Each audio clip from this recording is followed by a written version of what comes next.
Parto ta. O tay kadlo ka niya. Di siya mulatas ang dato, ang kabos. Kay piting matiyag naong niya makasasala pa gyud.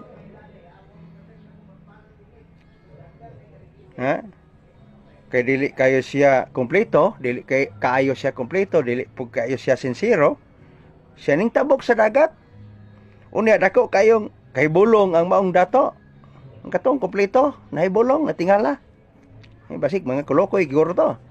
Tingala man. Ay bulong siya sa pagtabok. Ang taong dato.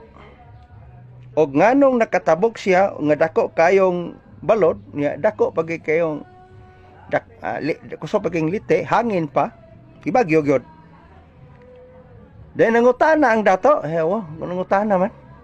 Saman, so kompleto ka na diha. Ana pa. Saman, tinod ka mong nakailas pangulo kay kompleto ka, kompleto. Ha? Nangutana ang dato, unsa may imong sekreto? Tudlo iko. Ana, so gitudluan siya sa usa taong kabos. Gitudluan siya. Atong din tuwason. Karong taon, part 3.